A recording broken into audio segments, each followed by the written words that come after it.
The Vanished Colony, America's oldest unsolved mystery.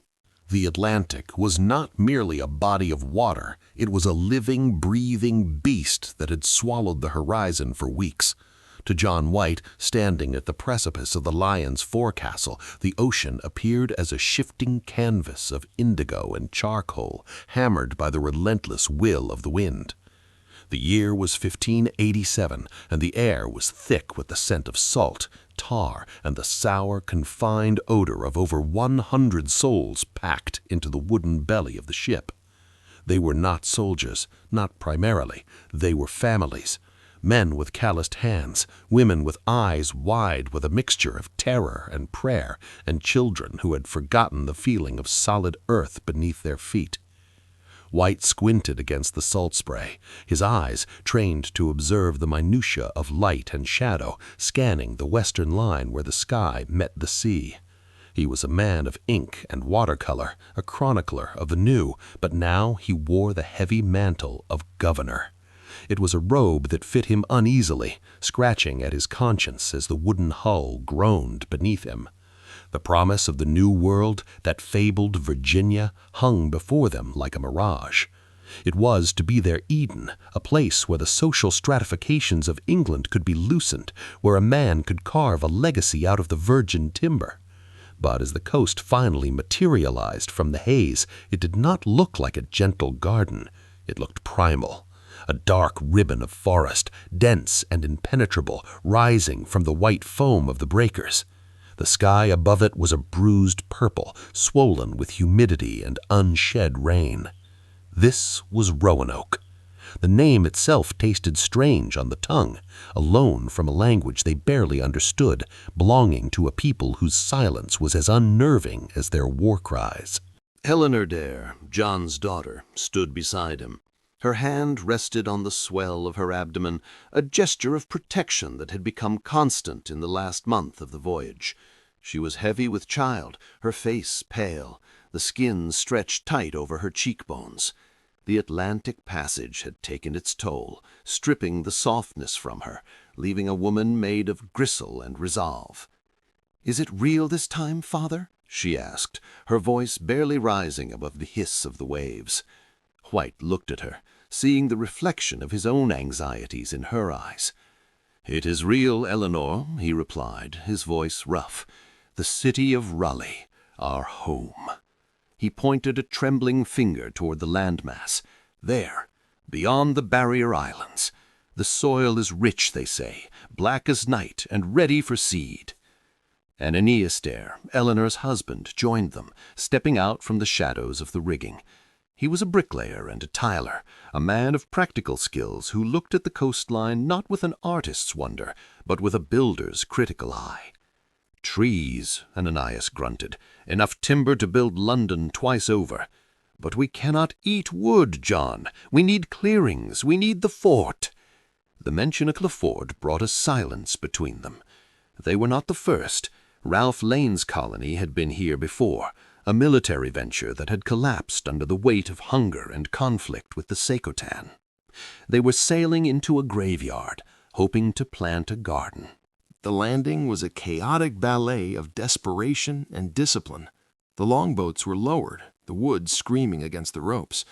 The water of the Sound was calmer than the ocean, a flat, glassy expanse that mirrored the looming clouds.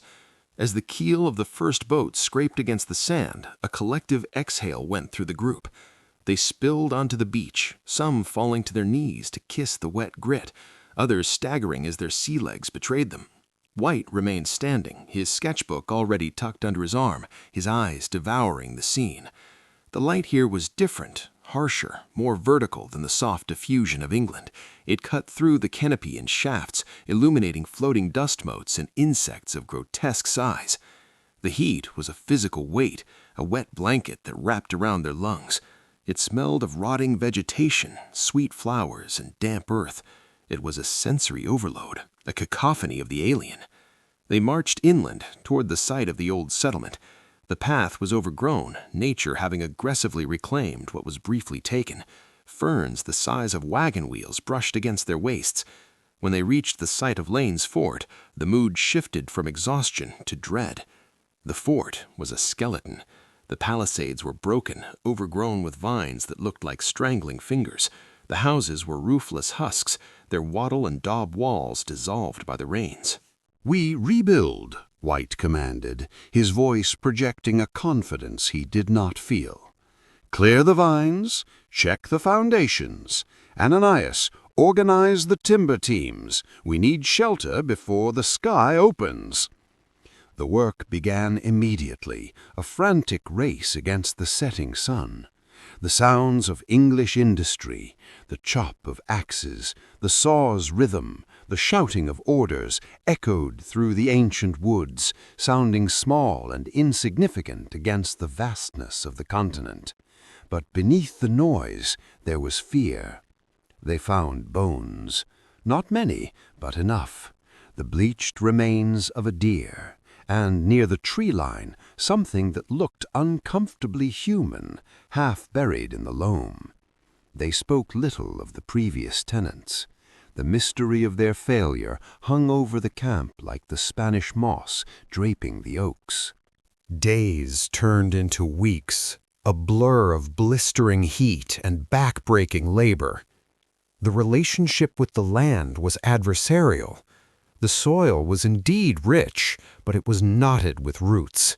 The insects were a plague. Mosquitoes swarmed in clouds that darkened the evening air, their bites raising welts that burned for days. And then there were the eyes in the woods. They rarely saw the CROATOAN or the CROATOAN warriors, but they felt them. A snapped twig, a sudden silence in the birdsong, a shadow moving against the wind. Manteo, the CROATOAN chief who had traveled to England and returned with them, was their bridge. He moved between the worlds, a man of two spirits, trying to knit together a piece that was fraying before it had even been woven. He warned White of the shifting politics of the region, of the anger that Lane's men had left behind like a poisoned well. "They remember the fire," Manteo said one evening, sitting by the governor's fire, his face painted with the flickering orange light. "They remember the metal that bites. You must tread softly, John White. You are not guests here. You are ghosts returned."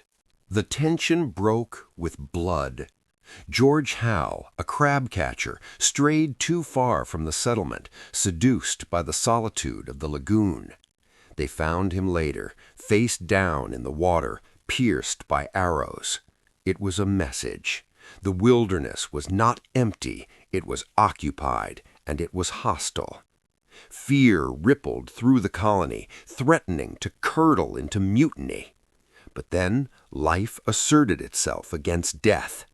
Eleanor went into labor.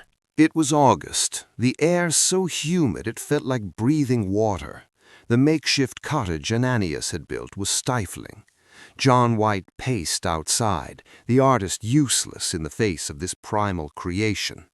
He could hear Eleanor's cries, sharp and rhythmic, piercing the drone of the cicadas. Inside, the women of the colony attended to her, their shadows dancing on the canvas walls of the room. It was a long labor, a battle fought on the bed of rough-hewn pine. White sketched furiously in his journal, capturing not the scene, but the clouds above, the twisting shapes of the trees, channeling his anxiety into the graphite. He prayed to a God who seemed very far away, across an ocean of indifference. And then a cry, not of pain, but of new life, a high, thin wail that cut through the heavy air. White rushed inside, forgetting his dignity. Ananias was already there, weeping, holding a bundle of linen. Eleanor lay pale and exhausted, her hair plastered to her forehead, but her eyes were triumphant. "A girl," she whispered, her voice cracking. "A daughter!" White looked down at the infant. She was small, red-faced, squalling against the indignity of birth, but she was perfect. She was the first English life to draw breath in this new world. "Virginia," White said, the name coming to him with the force of prophecy. "She shall be Virginia Dare." The christening was a moment of surreal beauty. The settlers gathered in a semicircle, their clothes ragged, their faces gaunt, but their eyes shining. They stood amidst the towering trees, a tiny pocket of civilization in the green void. As the water touched the infant's forehead, a ray of sunlight broke through the canopy, a cinematic stroke of grace that White wished he could paint in that instant. For a moment the fear receded. Virginia was a promise. She was proof that they could do more than survive. They could propagate. She was the anchor that held them to this soil. But symbols cannot be eaten. As summer began to wane, the reality of their situation set in. The supplies they had brought were dwindling faster than anticipated. The planting had been done too late, and the harvest was meager, shriveled corn and pumpkins that rotted on the vine. The pilot of the fleet, Simon Fern, was agitated, eager to return to England before the winter storms turned the Atlantic into a graveyard. The colonists held council, their voices sharp with panic. They needed more grain, more tools, more livestock. They needed support from home.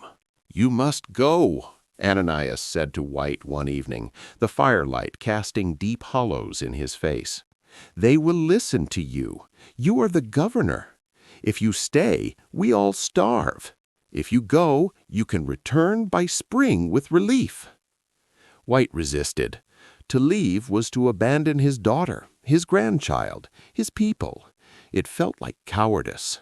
"I cannot leave you in this wilderness," he argued, looking at Elivor, who was nursing Virginia in the corner. "The savages are restless. The winter will be hard." "The winter will kill us without food," Eleanor said softly, not looking up. "Go, Father, for her." She touched the baby's cheek. "Bring us life." The decision was made, not by command, but by the crushing weight of necessity. The farewell was a scene of devastating quiet. The beach was gray, the sky a wall of slate. The longboat waited. Wyatt stood before Eleanor, his heart fracturing in his chest. He touched Virginia's sleeping face, memorizing the curve of her nose, the tuft of fair hair. He hugged Eleanor, feeling the frailty of her frame. "I shall return," he vowed, his voice choking. "Before the first corn is ripe. I swear it by my soul." "We will be here," Eleanor said, her eyes dry, her strength surpassing his own. "We will build the city. Look for us." She pressed a small token into his hand, a piece of bark with a sketch she had made of the coastline. "So you do not forget the way." White climbed into the boat. He did not look back until they were in the deeper water. When he finally turned, the figures on the beach were small, dark shapes against the immense green wall of the forest. They stood motionless, watching him go. He raised his hand, a futile gesture across the widening gap. The wind picked up, filling the sails of the Lion. The ship turned, its prow cutting through the waves, away from Eden. White stood at the stern, watching the island shrink, the green swallowing the brown specks of the people he loved. He felt a coldness settle in his marrow, a premonition that the ocean was not just a distance, but a barrier of time. The coastline of Roanoke faded into the mist, a dream dissolving upon waking, leaving him alone with the creaking of the ship and the terrible vast silence of the sea. The salt air of Portsmouth did not smell of homecoming. It smelled of iron and rot. John White stepped off the gangplank, his boots sinking into the slick, refuse-strewn mud of the harbor, a sensation distinct from the clean, sandy loam of Roanoke. He had been at sea for weeks, his mind a feverish loop of lists and logistics, grain, salt, powder, nails, the checklist of survival. He carried the weight of 115 souls in the pocket of his doublet, a physical heaviness that pressed against his ribs. The noise of the port was deafening, a cacophony that should have signaled commerce, but instead screamed of panic. Everywhere men were running, not the rhythmic trot of stevedores unloading spices, but the frantic scramble of mobilization. Crates were being smashed open, their contents inspected not by merchants, but by soldiers in half armor. The sky above England was low and leaden, a ceiling of slate that seemed to threaten the earth below. White pulled his cloak tighter against the biting November wind. He needed a horse. He needed to get to London. He needed Sir Walter Raleigh. The urgency in his gut was a physical pain. He imagined Eleanor, his daughter, perhaps sitting by a fire he had helped build, nursing Virginia. He had promised a swift return, he had said. The words tasted like ash now. As he pushed through the throngs on the dock, he grabbed the arm of a passing dockmaster, a man with a face like tanned leather. "News!" White shouted over the din of rolling barrels. "What madness is this? I need passage for supplies." The man laughed, a bark of sound devoid of humor. "Supplies? Passage?" He gestured wildly at the horizon, where the masts of the Queen's Navy clustered like a forest of stripped trees. "There is no passage, man. Haven't you heard the bells? Haven't you seen the beacons? The Spaniard is coming. The Armada is coming." The word struck White with the force of a physical blow. The Armada. The existential dread that had lurked in the background of English politics for a decade had finally manifested. He felt the world tilt. Roanoke was 3,000 miles away, a fragile ember in a vast, dark wilderness, and here the only bridge back to it was being dismantled plank by plank to build a wall against Spain. The ride to London was a blur of grey roads and terrified villages. In every hamlet, blacksmiths hammered swords from ploughshares. In every church, priests prayed for deliverance from the papist horde. White saw none of it. He saw only the face of his granddaughter, barely weeks old when he left. He saw the trust in the colonists' eyes. He arrived in the capital to find it a city transformed. The court was not a place of pageantry, but a war room. He sought audience with Raleigh at Durham House, waiting in anterooms filled with maps of the English Channel, not the New World. When he finally saw his patron, Raleigh looked aged. The dashing courtier was gone, replaced by a man shouldering the defense of the West Country. "John," Raleigh said, not rising from his desk. The room was dim, lit by guttering candles that threw long, dancing shadows against the tapestries. "You are back, safe." "I am back for them, Sir Walter," White said, his voice trembling with suppressed panic. "I have the list. The planters need—" Raleigh held up a hand. It was a gesture of finality. "The Queen has issued an order within the hour, John. The Privy Council has sealed the ports. No ship is to leave these shores without authorization. Every keel, every sail, every gun is commandeered for the defense of the realm." White felt his knees buckle. He stepped forward, placing his hands on the heavy oak desk. "Sir, they will starve. They are alone. I promised them. I promised my own blood." Raleigh looked away, staring into the middle distance where duty eclipsed humanity. "And if Philip of Spain lands in Kent, John, we will all burn. Roanoke will be a footnote in the history of a conquered people. We fight for existence now." The rejection was absolute, yet White could not accept it. He spent the next weeks in a purgatory of bureaucracy. He haunted the hallways of the court, a ghost in muddy boots, accosting anyone with a seal of office. He argued with impassive officials who looked at him as if he were speaking a foreign tongue. "A supply fleet?" a clerk sneered, stamping a conscription order for a fishing trawler. "We are stripping lead from church roofs for bullets, Master White, and you ask for ships to feed ghosts in a swamp?" He was humiliated. He was ignored. He was a man screaming in a hurricane. Winter descended, turning London into a freezing labyrinth of soot and fog. White stayed in a rented room that smelled of mildew, spreading his maps out on the floor by the light of a single tallow candle. He retraced the coastline of Virginia with his finger. He looked at the drawings he had made, the vibrant watercolors of the Algonquian people, the flora, the fauna. They seemed like artifacts from a dream. Did that world still exist, or had the forest already swallowed it? He remembered the contingency, the tree. If you must move, he had told them, carve the name of your destination. If in distress, add a cross. The cross, the Maltese cross. It became the symbol of his torment. Every night before sleep claimed him, he prayed not to see it. He prayed for a blank tree, a simple carving, CROATOAN or Hatteras, anything but the cross. Spring of 1588 brought not hope, but the fever pitch of war. The Armada launched. The news rippled through England like a shockwave. White managed, through sheer obstinacy and Raleigh's guilt-ridden influence, to secure 2 small pinnaces, the Brave and the Roe. They were unsuitable, tiny vessels commanded by men who cared more for privateering than relief missions. But they were ships. It was a chance. The memory of that failure was sharper than the war itself. They set sail, not west, but south, the captains chasing Spanish prizes. White pleaded with them to turn the helm, to catch the trade winds, but he was a passenger in his own rescue mission.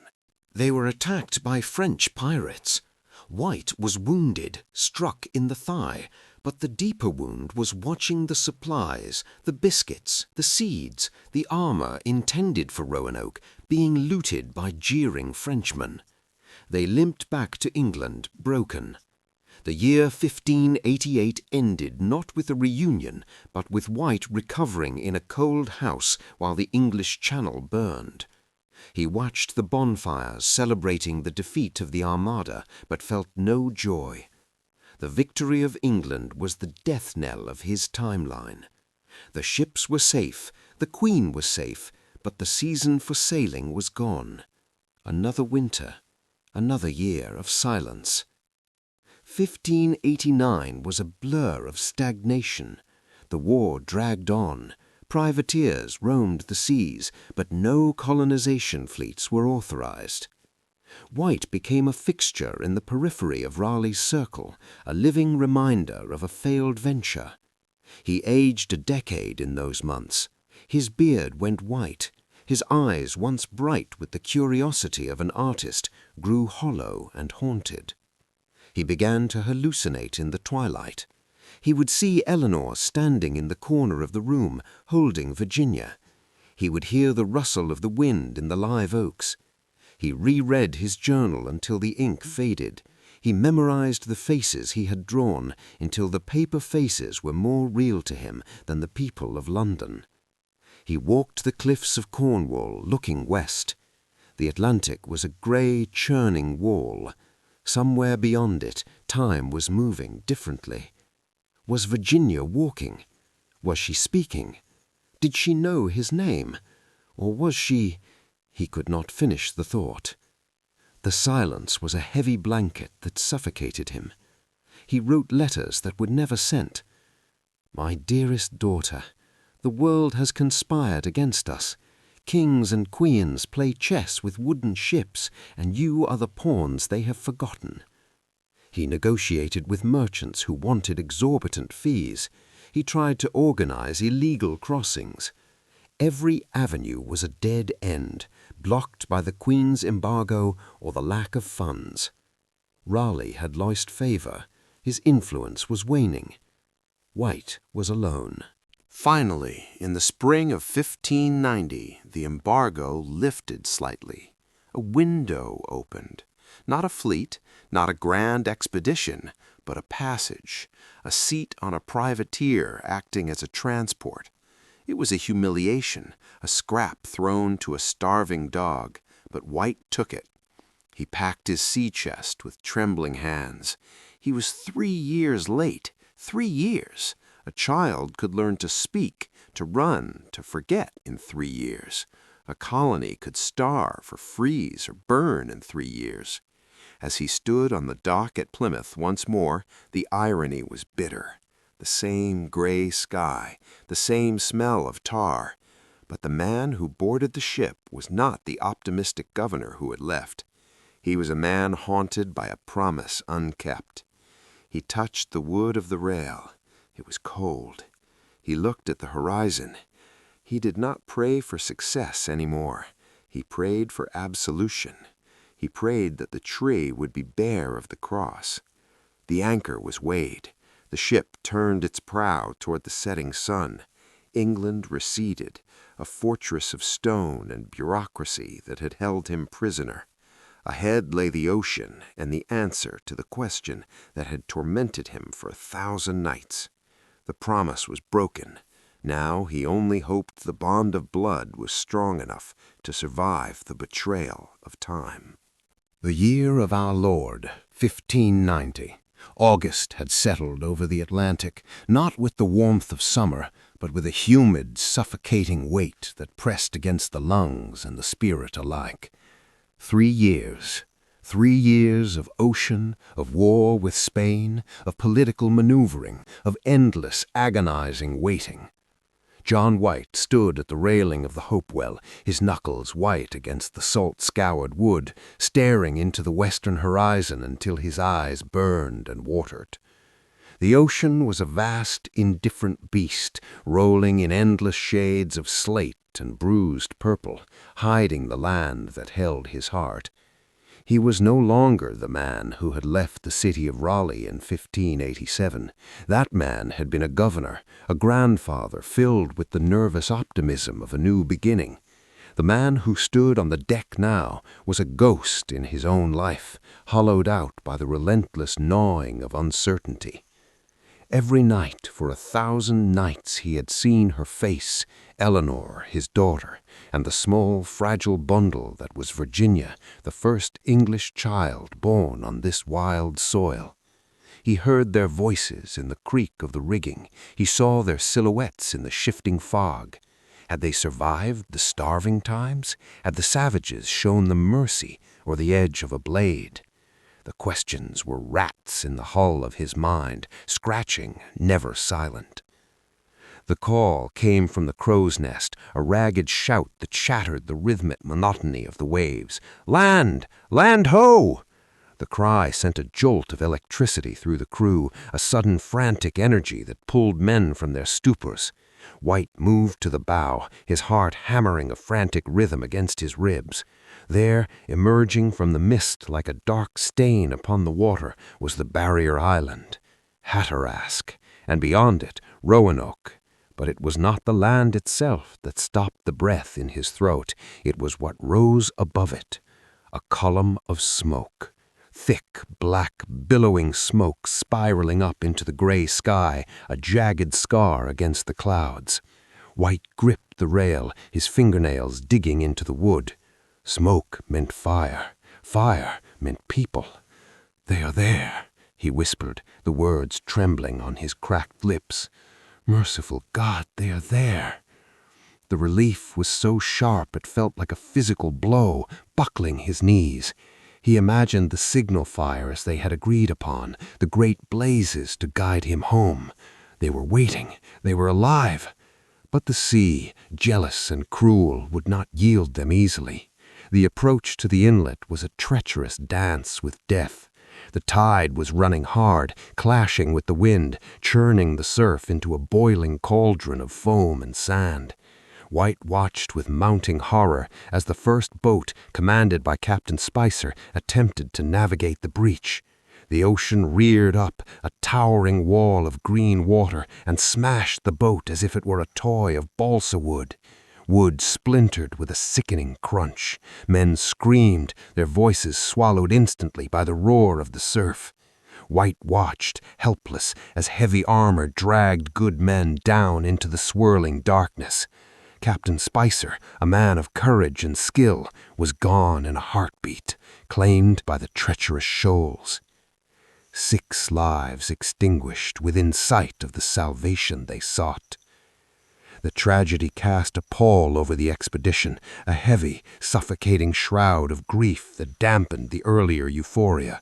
The sailors, superstitious and rattled, muttered dark warnings. They spoke of omens, of a cursed land that demanded blood before it would allow passage.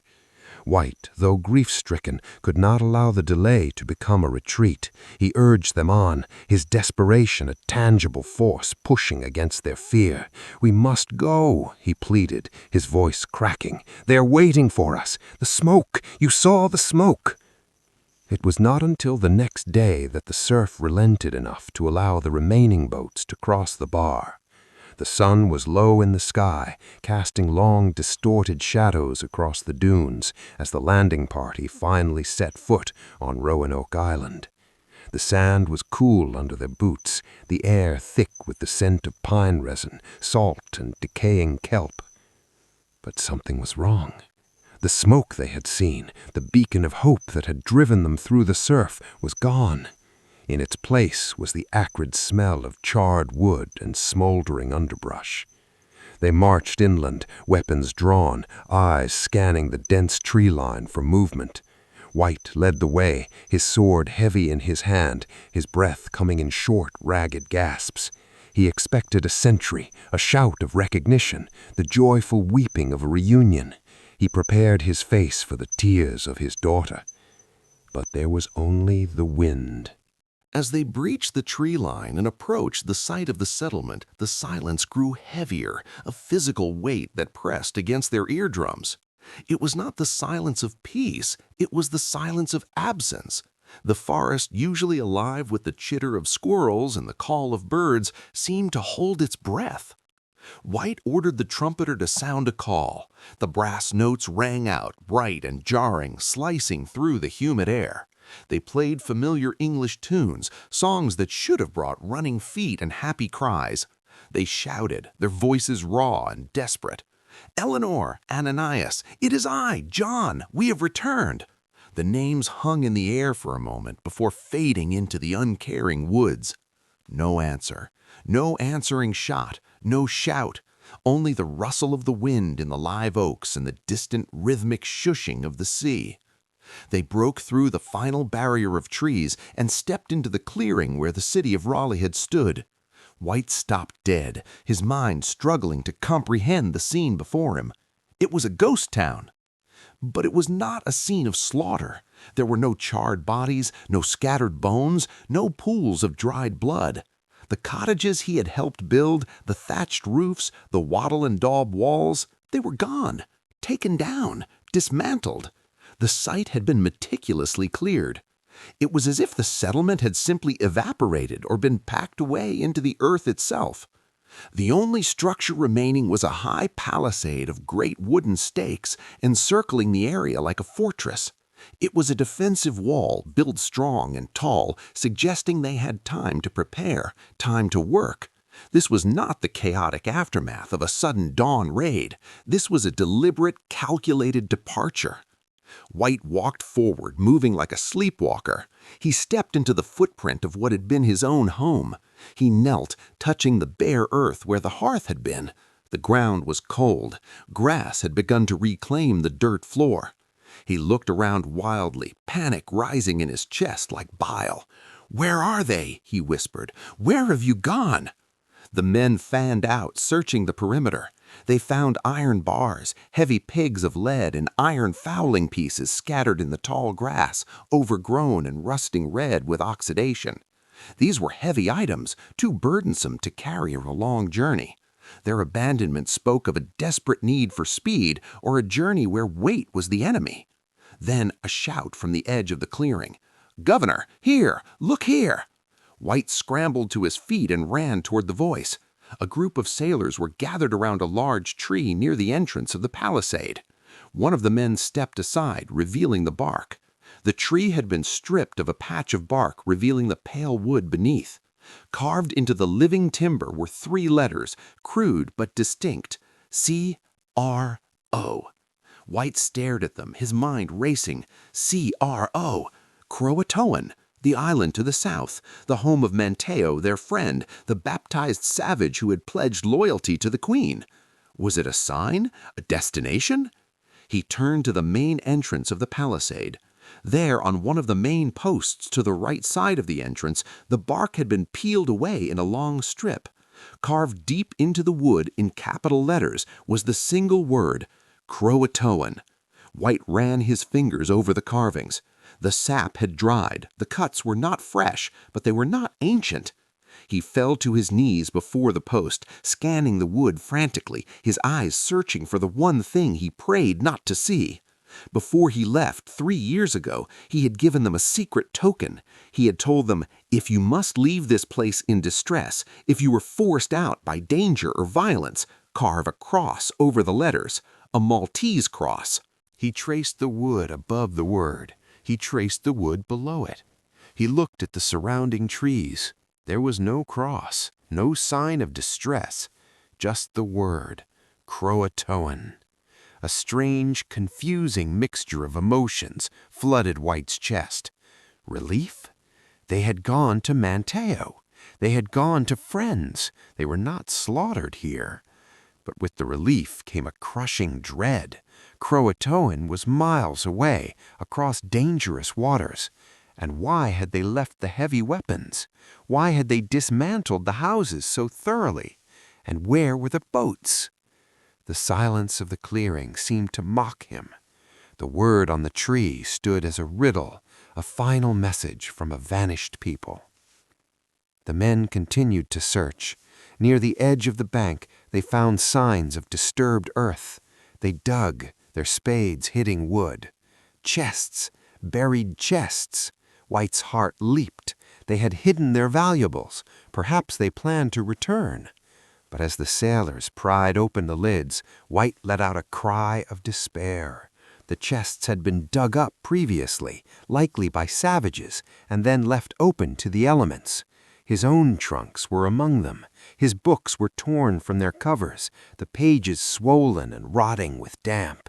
His maps, his precious drawings of the flora and fauna of this new world were ruined, spotted with mold and eaten by insects. His suit of armor, rusted through, lay in a heap of corroded metal. It was a picture of decay, of time's relentless erasure of his legacy. He picked up a ruined frame, the canvas rotted away, and let it fall back into the mud. The sun began to set, casting the silent settlement in deep, bruised shadows.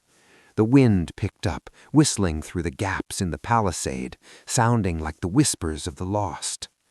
White stood in the center of the empty enclosure, surrounded by the invisible ghosts of his family, 115 men, women, and children. Gone. The forest wall stood impenetrable, a dark green curtain that had swallowed them whole. The word CROATOAN burned in his mind, a beacon and a taunt. They were close. They had to be close.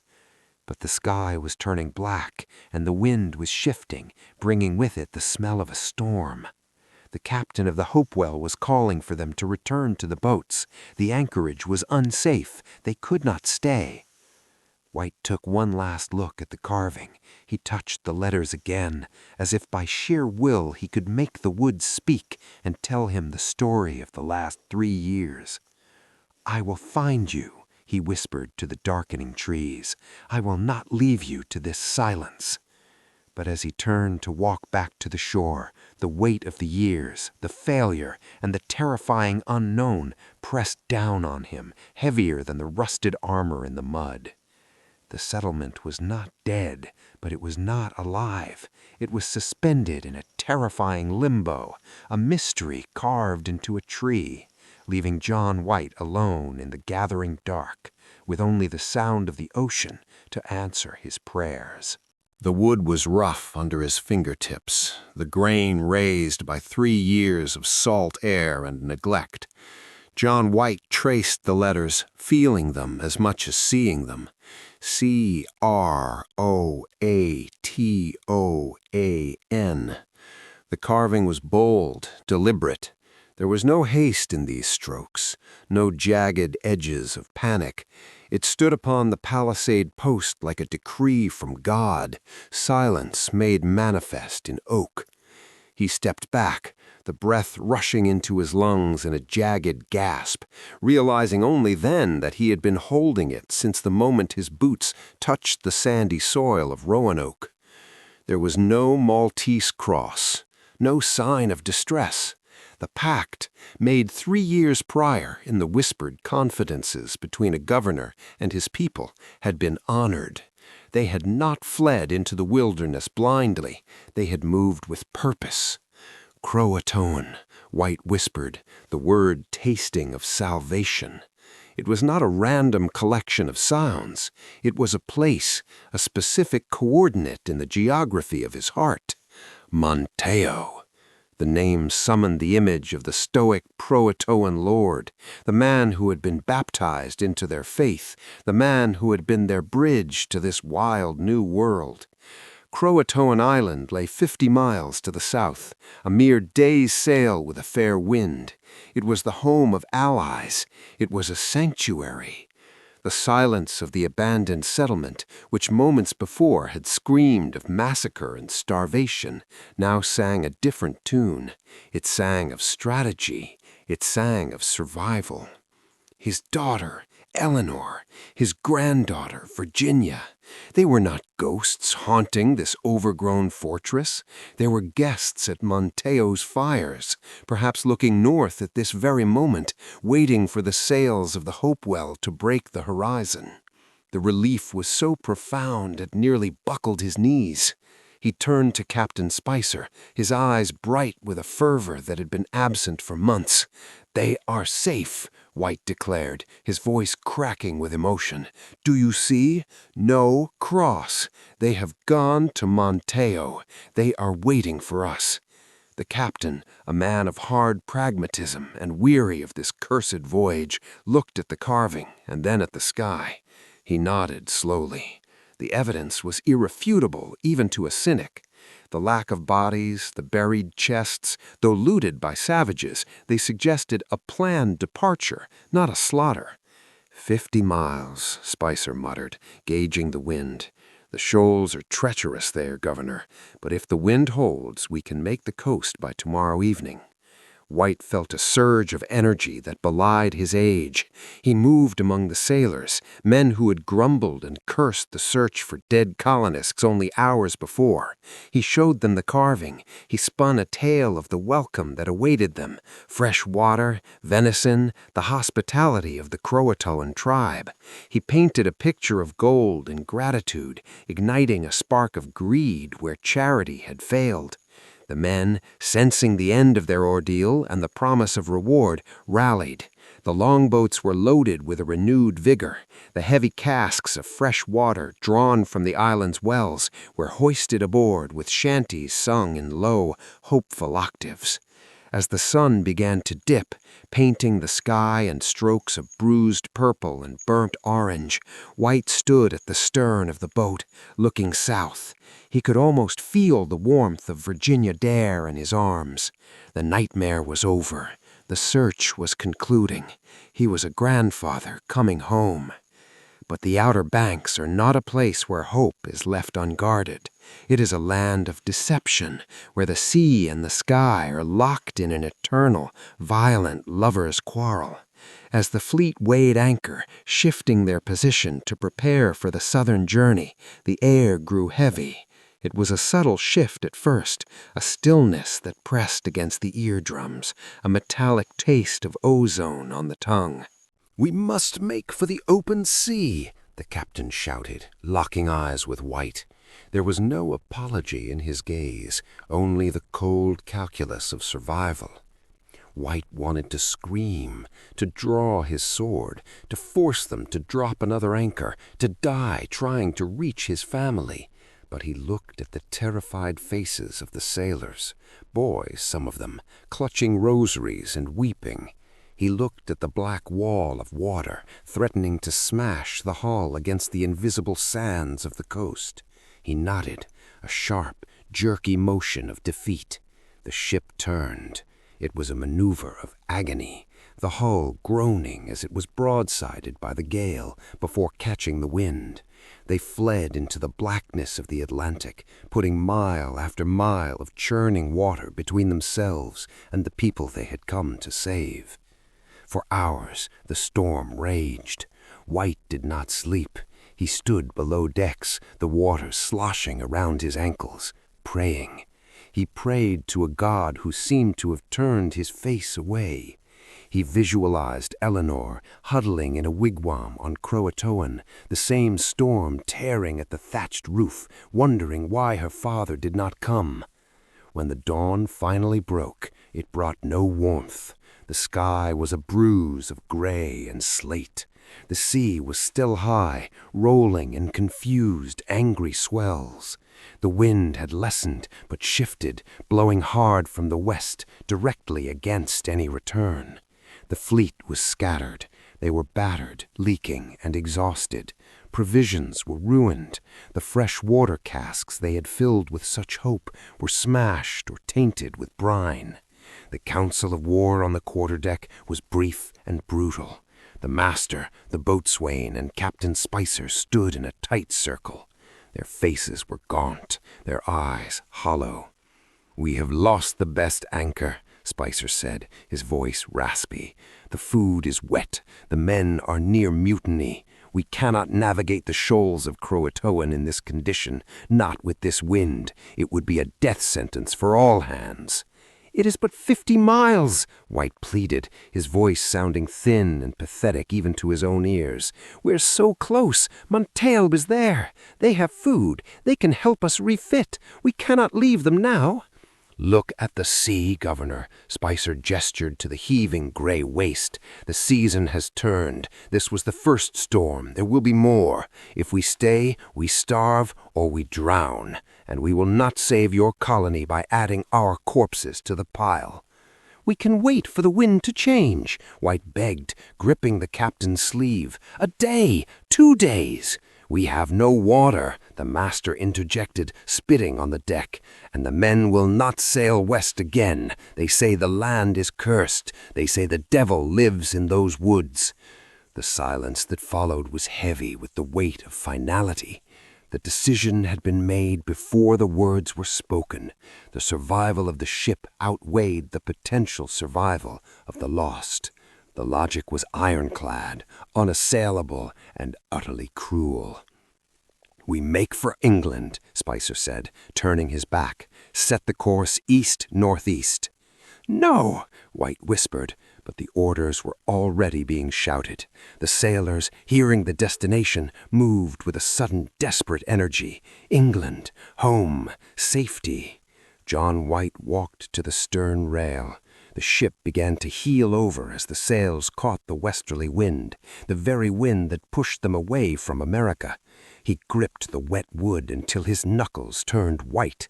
He stared at the horizon. Somewhere back there, beyond the gray mist, beyond the rolling waves, lay a strip of sand and pine. Somewhere back there, a fire was burning. Somewhere back there, a child was crying.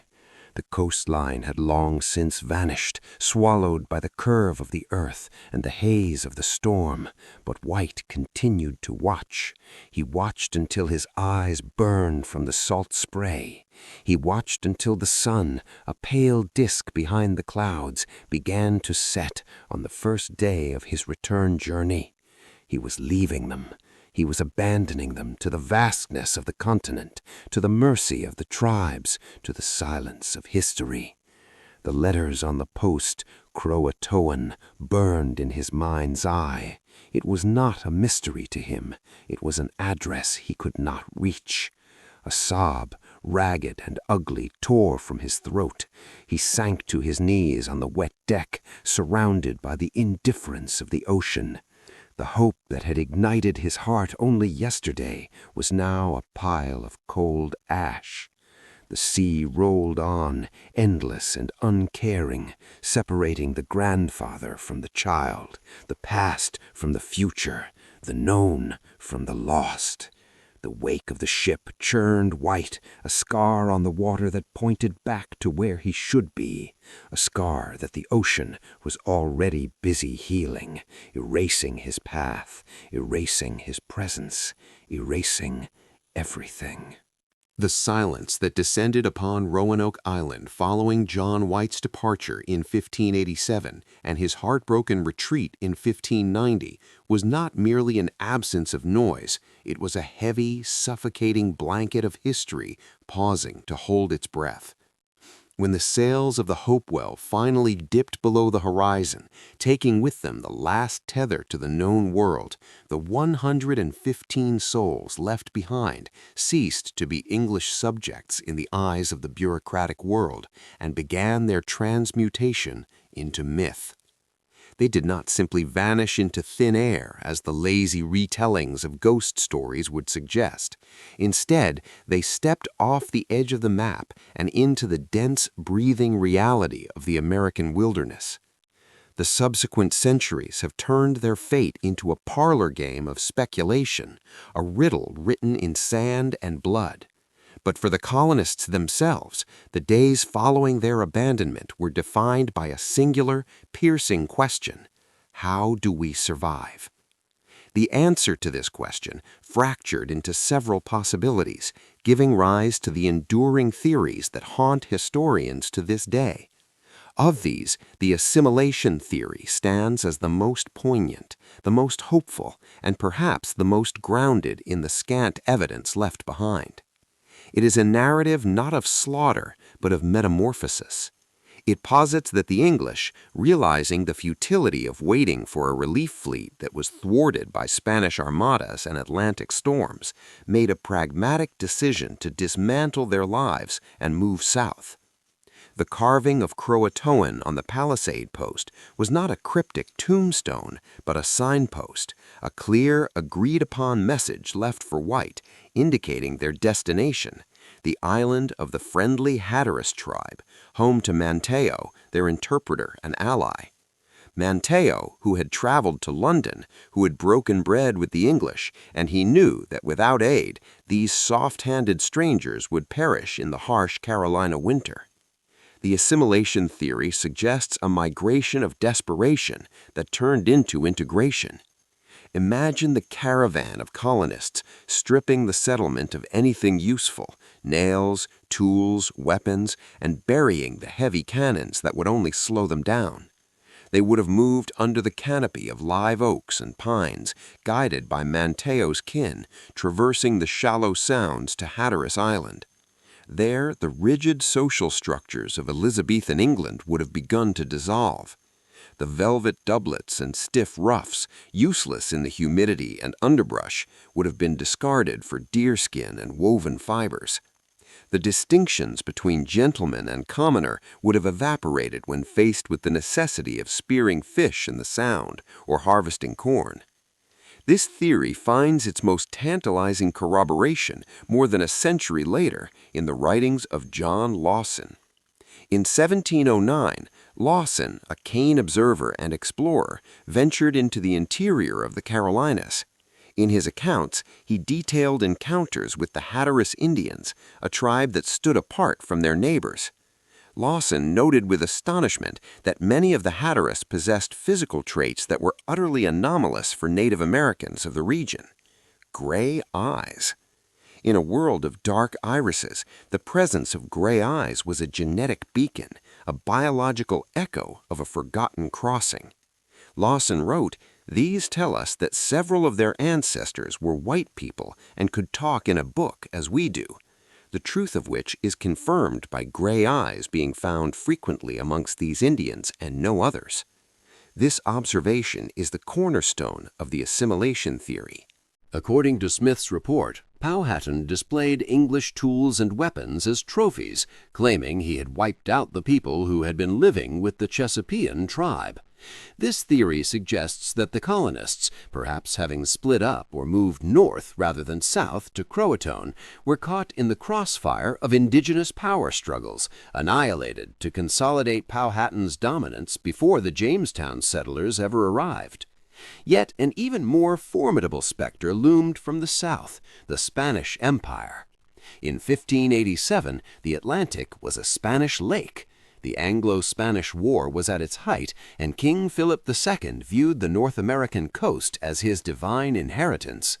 The existence of an English Protestant base in La Florida, as they claimed the entire coast to be, was an intolerable heresy and a strategic threat to the treasure fleets sailing the Gulf Stream. We know from archives in Seville that the Spanish were actively hunting for the Roanoke colony. They had precise orders to locate and destroy the English encroachment. The theory posits that a Spanish raiding party sailing up from the fortified outpost of St. Augustine could have located the settlement. In this scenario, the end would have been swift and ruthless, a dawn raid, the glint of Morion helmets, the smell of gunpowder, and the systematic execution of the heretics. Yet the glaring hole in any massacre theory, whether by Powhatan or the Spanish, is the archaeological silence.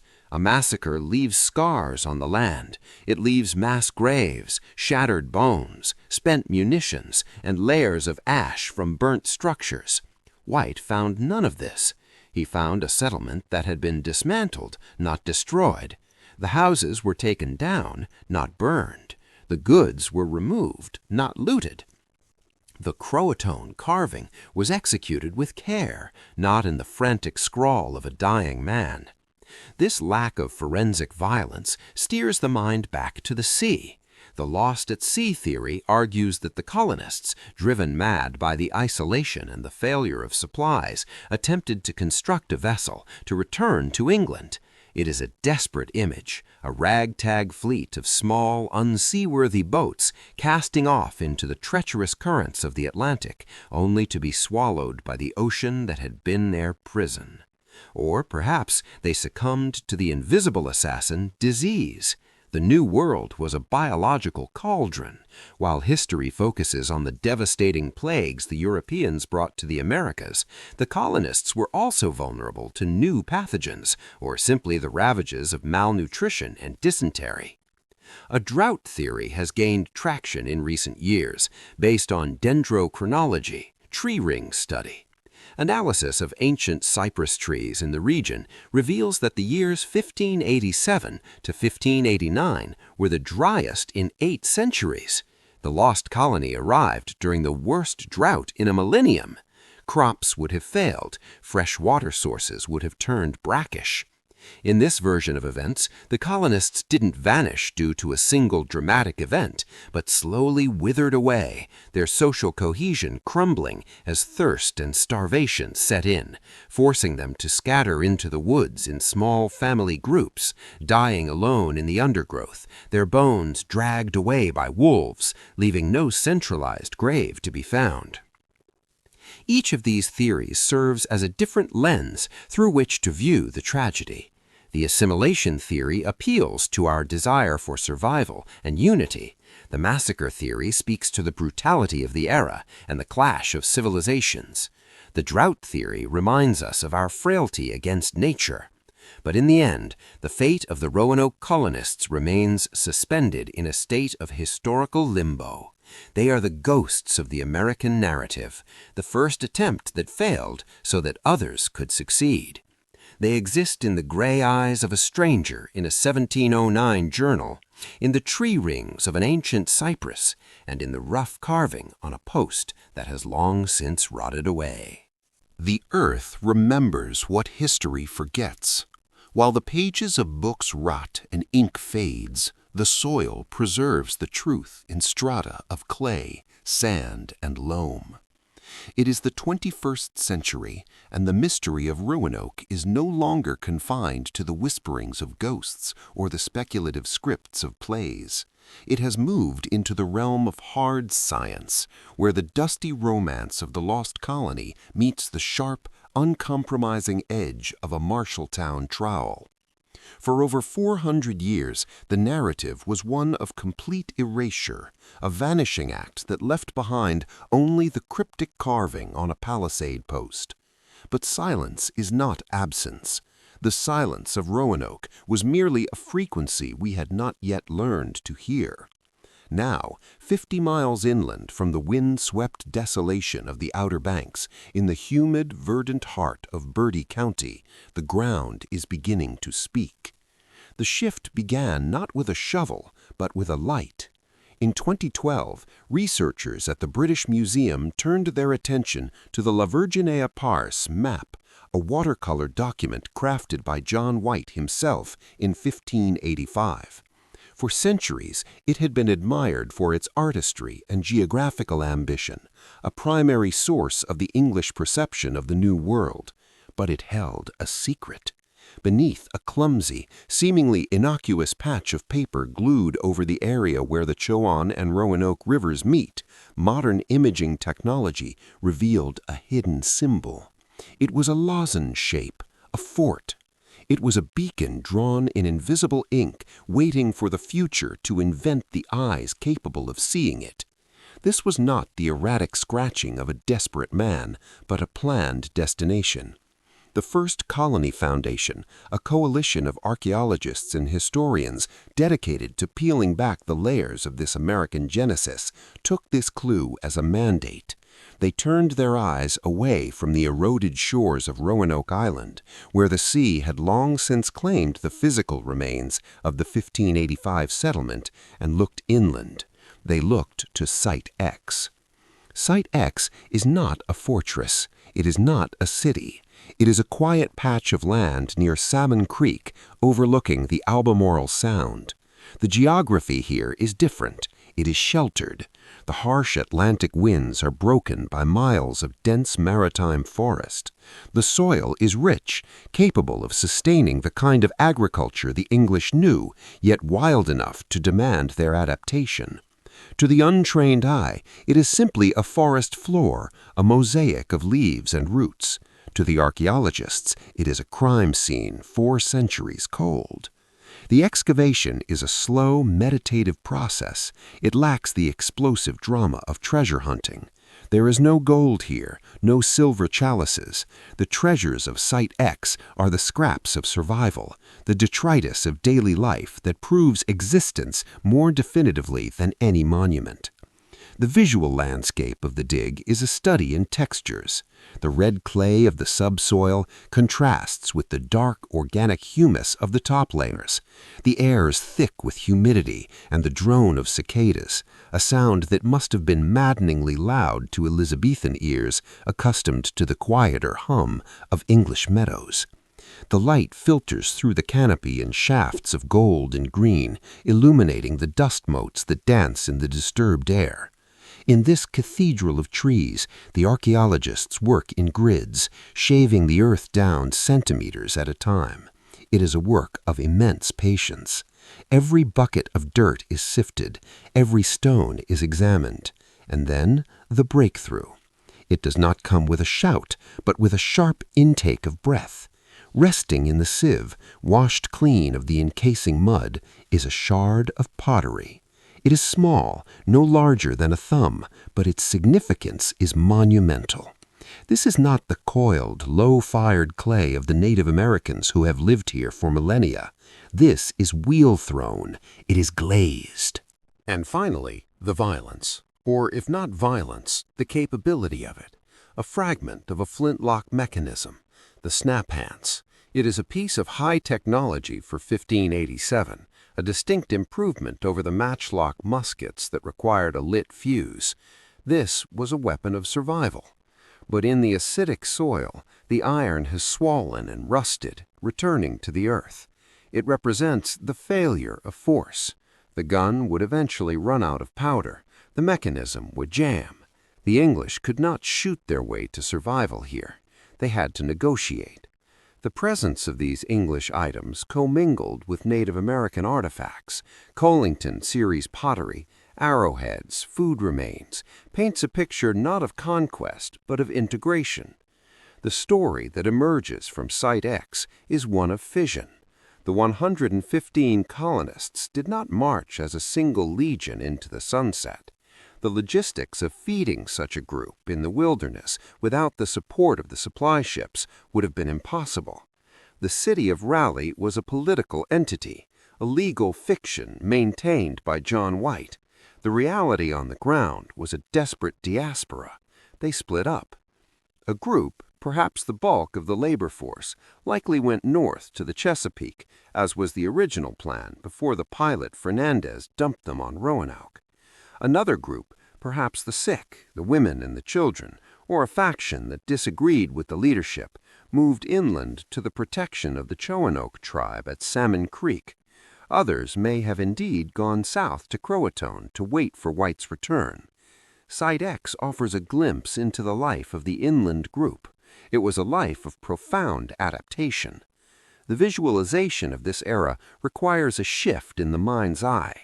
We must strip away the rigid collars and the shining armor. We must see them as they became.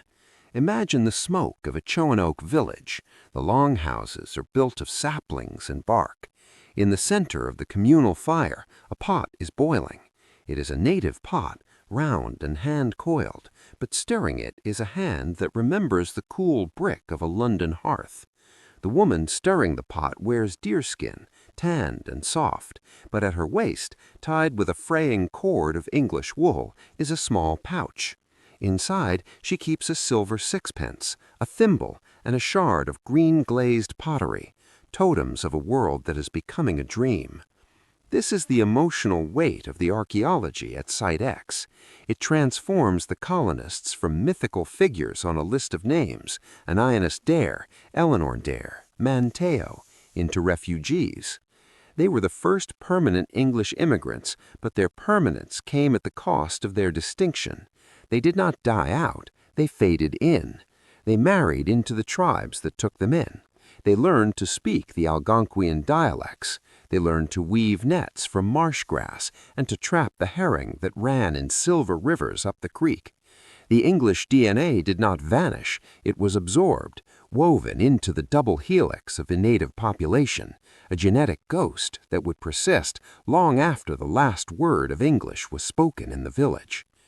The discovery disrupts the clean, tragic ending of the lost colony myth.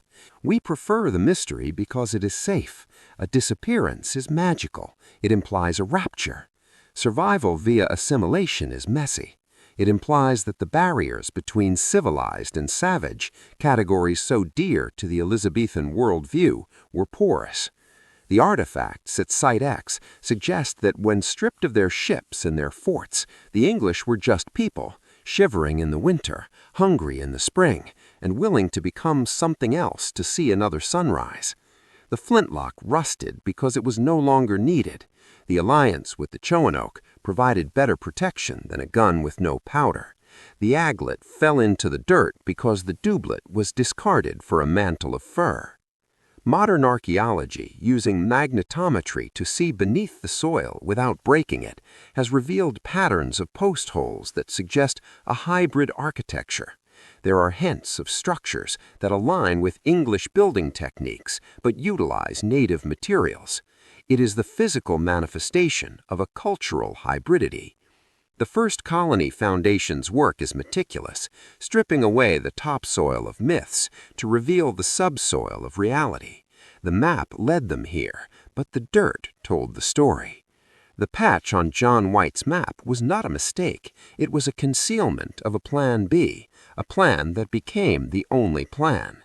As the sun sets over the excavation site, casting long, melancholy shadows across the open trenches, the connection between the past and present feels electric. The archaeologists pack their tools. The total station is folded away. The artifacts are bagged and labeled. Site X, Unit 4, Level 3. Clinical labels for deeply human objects. But in the quiet of the evening, looking out over the Albemarle Sound, one can almost hear the echo, not a scream, but a conversation, a mix of tongues, the laughter of children who are neither fully English nor fully Roanoke, but something new. The lost colony was never lost, it was just transformed. It broke apart like a seed pod, scattering its people into the fertile soil of the American landscape, where they took root and grew into something unrecognizable to the history books, until now. The trowel has done its work. The scraps of the lost world have been gathered, and they form a mosaic of survival. The silence of the Outer Banks is deceptive. It is a silence filled with the noise of history, a cacophony of wind, water, and the whispering of ghosts that have long since merged with the sand dunes. When the sea churns against the shore, it carries the rhythm of a story that has obsessed a nation for over 4 centuries. But to understand the ending of the Roanoke colony, one must first dismantle the myth of its disappearance. The story of the lost colony of Roanoke endures not because we lack clues, but because the story they tell is more complex than a simple vanishing act.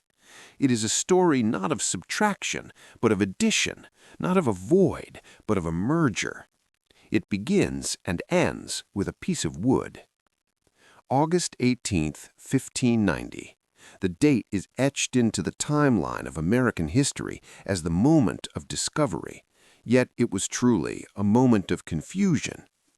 John White, the governor who had left his family and his people 3 years prior to seek supplies in England, returned to a world that had moved on without him. The journey back had been a nightmare of privateers, storms, and the agonizing slowness of 16th century bureaucracy. When his boots finally sank into the wet sand of Roanoke Island, his heart must have been hammering a frantic rhythm against his ribs. The forest was quiet, too quiet. The smoke he had hoped to see rising from the chimneys of the settlement was absent. The sounds of industry, the blacksmith's hammer, the children playing, the livestock lowing, were replaced by the call of coastal birds and the rustle of the wind in the live oaks. He walked toward the site where he had left 115 souls, including his daughter Eleanor and his granddaughter Virginia Dare. What he found was not a massacre, but a dismantling. The houses were gone, taken down, suggesting a planned departure rather than a frantic flight. The heavy cannons were untouched, too heavy to move, slowly sinking into the earth. The palisade, a defensive wall of trees, stood like a skeleton around a void. And there, on one of the chief posts of the entrance to the palisade, was the message. It was not scrawled in blood. It was not a hasty scratch. It was carved deep and deliberate into the wood. CROATOAN. On another tree, near the shore, the first 3 letters, CRO. For centuries, this word has been treated as a cryptogram, a riddle wrapped in an enigma. Romantic poets and Victorian dramatists spun tales of supernatural horror, of demons, of slaughter. But John White, standing there in the fading light of that August day, did not fall to his knees in the despair of the unknown. He knew what it meant. Before he left in 1587, White and the colonists had established a protocol. If they were forced to leave the island, they would carve the name of their destination. If they were leaving under duress, if they were being attacked or starving or fleeing for their lives, they were to carve a Maltese cross above the name. White looked at the post. He ran his fingers over the bark. He looked at the letters CROATOAN.